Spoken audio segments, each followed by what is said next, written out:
Hi girls, welcome to Thrift Flip, where we flip ugly clothes into a little less ugly clothes, hopefully. Very much ugly. I don't know, I'm lost. First candidate in the waiting room for surgery today is this shirt I got for $1. Let's hope we can make it look at least $2 worth. Now the style itself isn't that bad, but the pattern is very much like the man in the manosphere. It's loud, it's annoying, it's very hard to love, but I do see some potential. Only talking about the shirt right here. I'm thinking we make it into a Vivienne Westwood inspired corset style top, and hopefully once we cut it into smaller pieces, the smell will be less pungent as well, because let me tell you, I soaked this baby in vinegar 4 different times and washed it, and it still smells like cigarettes and a good time. Now the first step to any successful thrift flip is to snatch the waist. Don't know what to do? Snatch the waist. Here I just turned my shirt inside out and I'm measuring how much I need to take it in from the sides. And while I'm doing that, let me tell you why I think thrifting in Europe sucks ass and balls.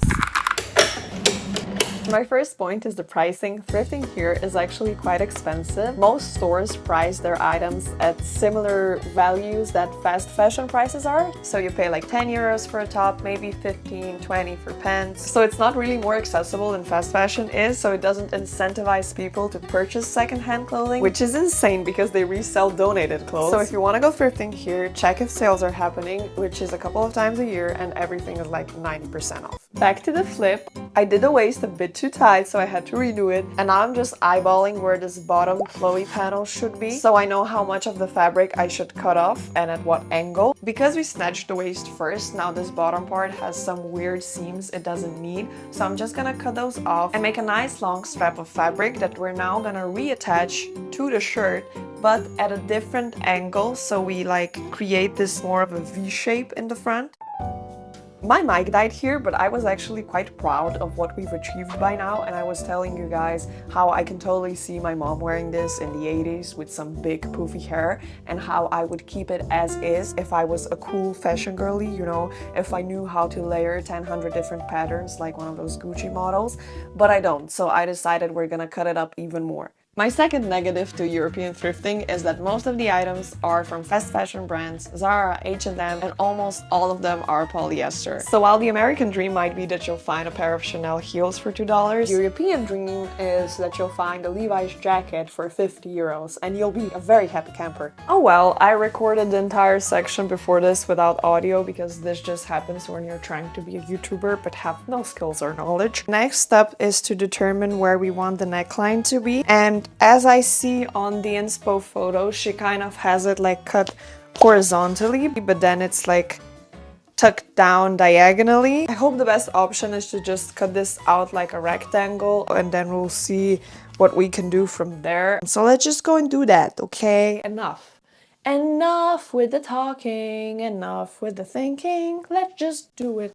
Also, my upper lip is extremely sweaty. I hope you didn't notice that. Thank you. So this next part is a bit tricky because we have to learn how to do magic, because we need to figure out how to hem a 90-degree angle, which I'm not even sure is technically possible. So I hemmed the sleeves first to kind of get into it, get my confidence going. Then I made sure to really take my time with the clips, and then I just top stitched the neckline, which turned out okay, and it will be more okay once I iron it. Then I figured I'll use the collar of the shirt for the floppy parts in the neckline region. I don't know what to call these. So I just separated the collar from the rest of the shirt, and then it was proving to be quite difficult with my IQ points to figure out how the fuck to place this thing on the shirt, because I needed it to be seamless, but also the fabric is so flimsy. So while I was doing that, I had absolutely no confidence it's gonna stay put, and I was right, because it didn't. Well, sometimes in life you give it your most mediocre shot, and even that's not good enough. This has no structure now that I've cut it. What I'm most afraid of is that this pattern is still very much ugly and busy. Honestly, I kind of wish I would have left it like the cinched long shirt. I thought this was gonna go well because I had done a similar thing previously on a different shirt, on my boyfriend's shirt, and I guess that just had a bit more structure to it. This is the main issue. This, like, there's no support here. I also took off the shoulder pads. Probably those were like structurally integral to this top. So Maybe I put them back in. I don't know. I'm lost. I just had lunch and I'm having like the biggest crash in energy ever. I also think I'm gonna get my period soon. So I'm just gonna catch a little break and then we continue with our very important business. It may or may not be 2 weeks later. It is. But I've decided we're not gonna let a random shirt defeat us, okay?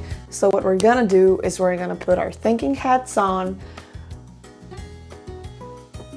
Let's say it's this hat, and we're gonna cut off the sleeves and we're gonna do a strap instead. And then we'll see if that works. If it doesn't, we're out of ideas. If it does, great. At this point, I was majorly second guessing the inspiration to begin with because the fabric was so thin. So I was like, fuck it, let's just do a skimpy top. If your thrift flip doesn't work, you do a skimpy top.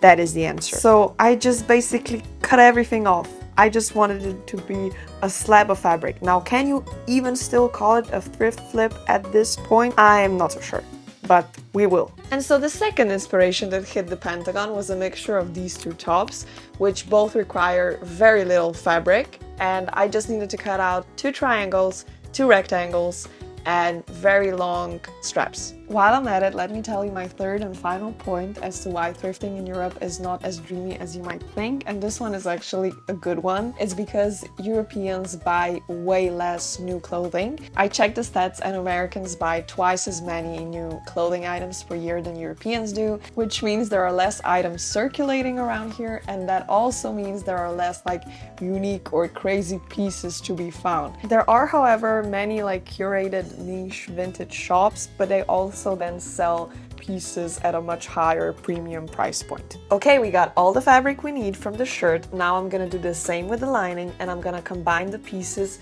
good sides together, leaving a little hole in the triangle piece, so then we have a hole to put our strap into and then secure it at the top. Then we're just gonna sew together the triangle and the rectangle pieces right sides together. And if I were a neat freak, I would have done the straps inside the lining. But at this point, this was taking way too long, so I was like, it's fine. It doesn't need to be inside. So I just sewed it on there, leading us to our final rule, which is pray to the universe and sew.